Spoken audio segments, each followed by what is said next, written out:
আৰু গাইজ বৰ্তমান আছোঁ মই ধামখুন্দাত আৰু ধামখুন্দাত মানে এইকেইদিন থাকিবৰ কাৰণে আহিছিলোঁ আৰু আজি আহিছোঁ। আজি আহি কেনে মানে এতিয়া যিহেতু ঘৰত লাইন নাই সেইকাৰণে আমি এনে বহি আছোঁ।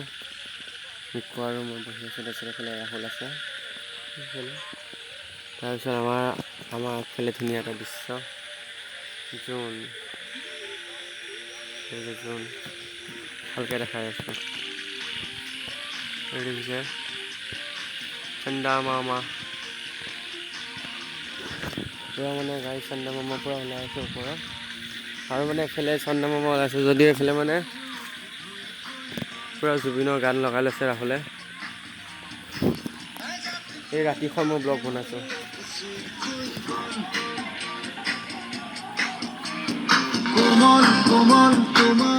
দেখিছে পূৰা জুবিন গায়কৰ গান শুনি আমি পূৰা মানে হেৰি লৈ আছোঁ আৰু মজা লৈ আছোঁ।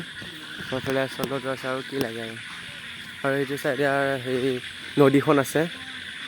মানে ইহঁতৰ ঘৰটো এইখিনিতে চিধা চিধি মানে 2 খোজমান দিলে নদীখন ডাইৰেক্ট পাই গ'ল। মানে মাটি খহি নদীখন মানে আহি গ'ল যিহেতু বানপানী হৈছিল ন এইটো চাইডে ধামখুন্দা চাইডে। আৰু এইফালে গাড়ী আহি আছে এতিয়া বৰ্তমান।